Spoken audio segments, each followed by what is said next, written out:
उड़िया बाबा को भी एक उपासक ने प्रश्न किया था कि महाराज जी, मन कैसे रुके? तो उड़िया बाबा ने उत्तर दिया, नियम पालन से।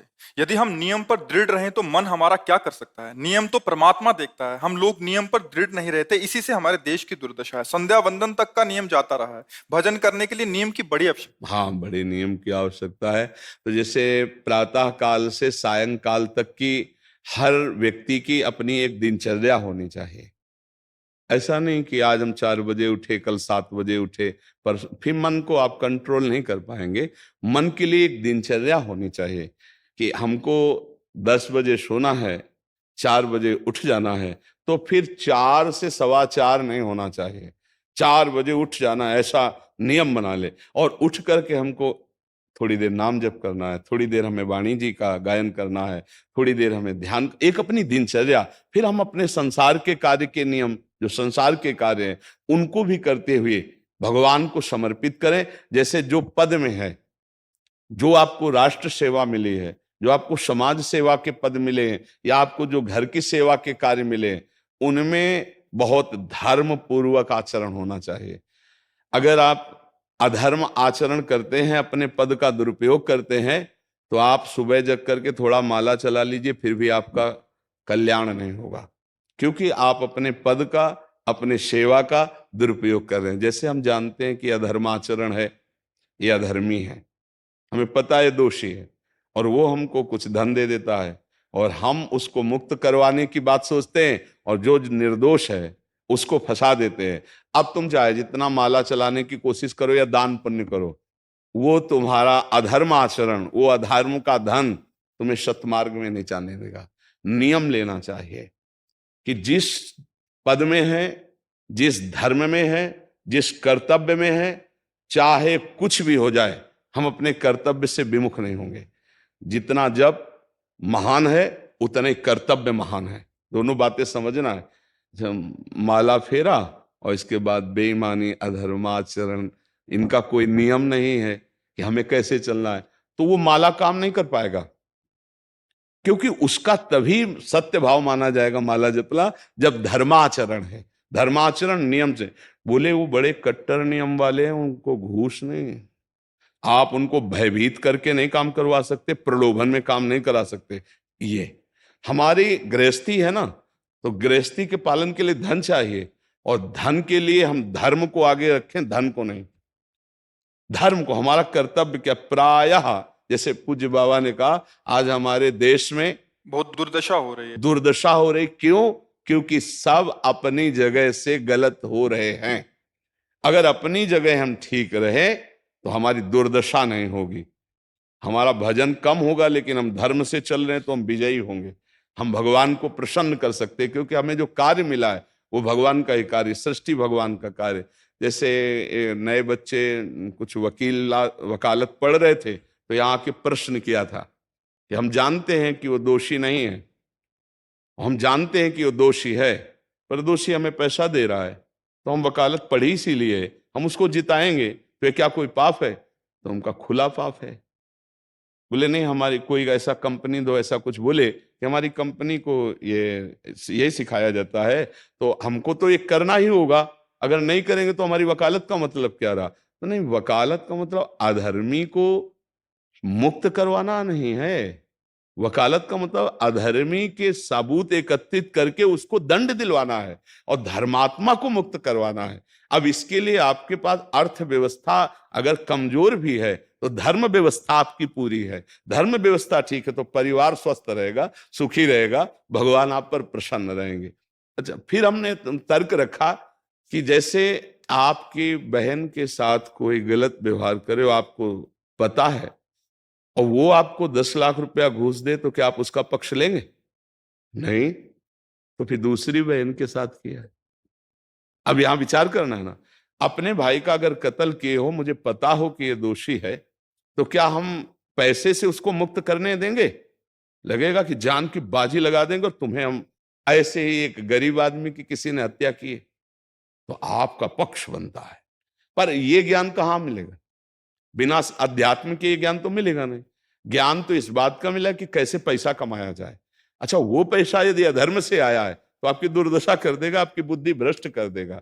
तो जो बाबा कह रहे हैं कि आज हमारे समाज की बड़ी दुर्दशा हो रही, उसका कारण यही है कि हमें अध्यात्म का ज्ञान नहीं, हमें धर्म का ज्ञान नहीं, और बड़ी बड़ी गलतियां हो जाती है। बिल्कुल पता है आदमी निर्दोष है और हम धन के प्रभाव से उसको दंड दे देते हैं। वो दंडा भगवान जब आपको पलट कर देंगे तो आप सह नहीं पाओगे, उसका परिणाम बहुत बुरा होता है। तो इसलिए समाज को चाहिए अपने अपने कर्तव्य का पालन करते हुए एक नियमावली बना ले।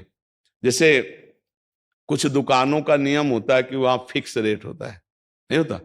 वहां ये नहीं चलेगा कि कसम से कहते हैं कि तुम्हें हम अपना जान करके कि 100 रुपया मीटर ये मिला है, हम बिल्कुल मुनाफा नहीं ले रहे। नहीं, झूठ क्यों बोल रहे हो?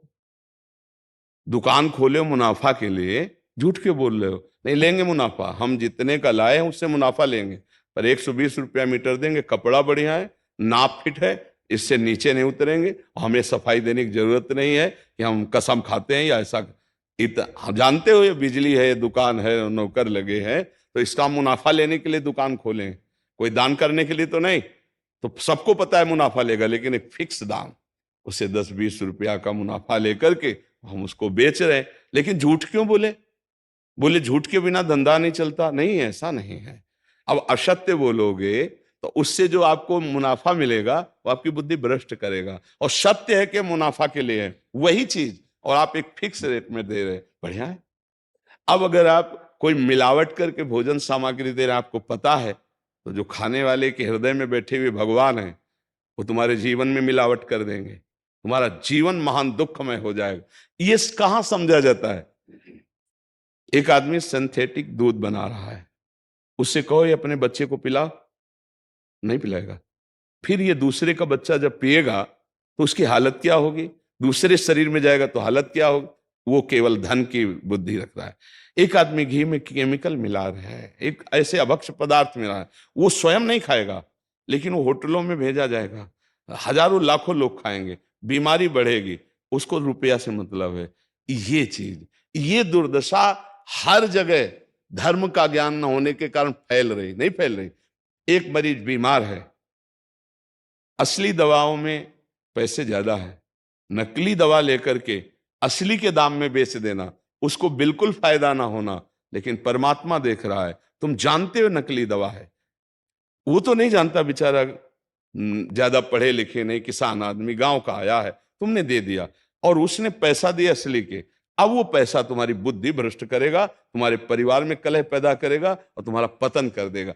ऐसे हर डिपार्टमेंट में, हर विषय में यदि हम अपने धर्म से चले, अपने सत्य से चले और थोड़ा भी भजन होगा, वो आपको उत्तम गति प्रदान करेगा। पर ऐसा कहां समझ में आ रहा? अध्यात्म के बिना भला ऐसा समझ में आएगा? तो इसीलिए कह रहे हैं हमारे देश की दुर्दशा हो रही। पूर्वजों में पहले यह था कि हमारा धर्म नहीं जाना चाहिए चाहे प्राण चले जाएं, हमारा चरित्र नहीं जाना चाहिए चाहे सर्वस्व नष्ट हो जाए। आज इसकी कोई परवाह नहीं, तो उसी से बुद्धि भ्रष्ट हो जाती है, जीवन एक पशुवत आचरण वाला हो जाता है, और वो अपने को बड़ा सुखी समझने लगते हैं कि हमारे पास बड़ा वैभव है। लेकिन प्यारे, उस दिन को याद करो जिस दिन तुम्हारा आखिरी समय होगा, ना तुम्हारा फार्म हाउस जाएगा, ना महल तुम्हारा जाएगा, ना बैंक बैलेंस जाएगा, ना कोई व्यक्ति, और ना ये शरीर। अब तुम्हारे कर्म तुमको भोगवाएंगे। उस समय की कौन याद करता है?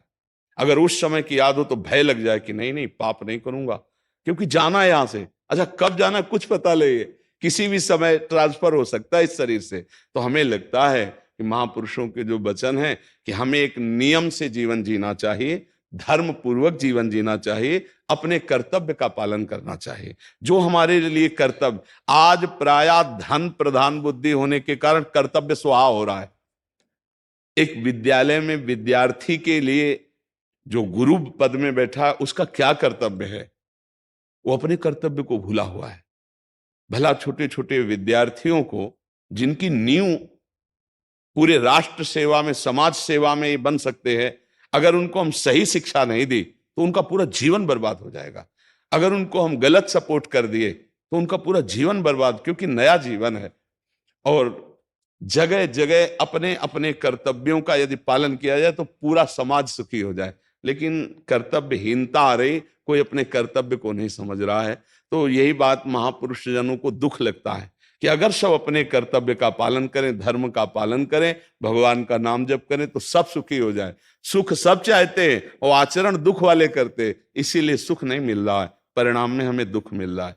सच्ची मानना, वो रुपया पूरे परिवार में अशांति पैदा कर देगा। और धर्म पूर्वक 100 रुपया लाओगे और 4-5 परिवार के बैठ के नमक रोटी खाओगे, आनंद से सोओगे, बड़ा प्यार रहेगा, भगवान की कृपा रहेगी। पर ये बात समझ में नहीं आती है। तो ये वृत्ति अगर छोड़ी ना जाएगी तो कुछ भी कर लो, कहीं भी दान पुण्य कर लो, लाभ नहीं मिलेगा। अगर दान देने की बात कही गई है तो धर्म पूर्वक कमाए हुए धन से। अगर आप मेहनत से कमाए हो ना, 10 रुपया दे दोगे ना, तो 10 रुपये का वो आटा लाके अगर 2 रोटी खाएगा तो खूब वजन होगा। और आप 1 लाख रुपया बेईमानी कर रख दोगे ना, तो बैठे बैठे वो गंदा ही सोचेगा, वजन नहीं होगा। उसका गंदा सोचना और आपका गंदा करना दोनों मिल करके, उसके कारण भी तो आप बने ना, तो आपका ही पतन हो जाएगा। उसको तो भगवान बचा लेंगे क्योंकि भगवान की शरण में है। तो मुझे लगता है अधर्म के धन से कभी किसी को लाभ नहीं मिलता। तो अपने कर्तव्य का पालन करते हुए यदि नाम जप किया जाए तो बहुत जल्दी हमको लाभ प्राप्त हो जाए। बहुत सुंदर मतलब ये चर्चा होती है, अगर आप लोग इसको धारण कर लें तो निहाल हो जाएंगे। सच्ची कह रहे, ये जो बातें हैं ये बहुत सुंदर जीवन को पुष्ट करने वाली हैं, पर आप धारण कर लें तो बात है। नहीं तो जैसे लाभ दिखाई दे रहा 50,000, तो ये बातें भूल जाओगे, ये बातें अच्छी नहीं लगेंगी। हे यार, बहुत बढ़िया काम घर में आएगा, पर हमारी ये बात ध्यान रखना, वो 50,000 घर में अशांति पैदा कर देगा। सच्ची मानना, आप धर्म से चलना, धर्म से चलोगे तो भगवान तुम्हारी रक्षा में रहेंगे। अधर्माचरण, देखो कैसी कैसी घटनाएं होती हैं। बढ़िया कार है, फिल्मी गाना लगाए चल रहे हैं, और वो एक्सीडेंट हुआ, आग लग गई, बाहर निकल ही नहीं पाए, वो अंदर ही जल गए। क्या हुआ? ये करोड़ों रुपए की कार भूंज दिया तुमको अंदर ही बैठाल के, धू धू करके आग लग गई, अंदर जल। ऐसे जलना चाहते हो या भगवान के आनंद में चिंतन करके शरीर छोटे हो, फिर दाह संस्कार हो ऐसे कि सब लोग भगवान के नाम का कीर्तन करते ही जा रहे, फिर आपका अंतिम संस्कार वहां जीवित जल गए? क्या हो सकता है? एक एक पल तुम्हारे कर्म का हिसाब होगा, एक एक सेकंड का। ऐसे कर्म करो कि हमारा अच्छा हिसाब हो, बुरा हिसाब। ये मत समझो कोई देख नहीं रहा, वो देख रहा है, जिसको हिसाब कर रहा है वो देख रहा है। उसके लिए कोई वकील या किसी सबूत की जरूरत नहीं होती, वो सर्वांतर्यामी आपके अंदर बैठे ही देख रहा है। तो सदैव जैसे सत्संग सुन रहे हैं, तो अगर हाथ जोड़ के प्रार्थना है, थोड़ी भी बात मान लोगे तो आप सच्चे सुख के मार्ग में चलने लगोगे। नहीं तो भाई बहुत गंदी हवा चल रही है, माया की बहुत गंदगी ऐसी फैल रही, कलिकाल है ना, कि ये बातें किसी को पसंद नहीं आती। वो बात बताओ कि हम कितना रुपया कमा ले, कैसे कितने भोग भोग ले, और वो अध्यात्म में नहीं है। आपको सच धोखे में मत रहना। अध्यात्म में है, जितना आप धर्म से चलोगे उतना सुखी होगे, और लोक में है जितना धन मिल जाएगा उतना सुखी माना जाएगा। लेकिन वो सुख नहीं है, वो चंद मिनट के लिए हाइलोजन की तरह जलेगा, फ्यूज हो जाएगा। और धर्मात्मा दीपक की तरह जलेगा, पर बहुत काल तक चलता रहेगा। इन बातों का चिंतन कीजिए, खूब नाम जप कीजिए और भगवान के भरोसे रहिए, गंदे आचरण मत कीजिए।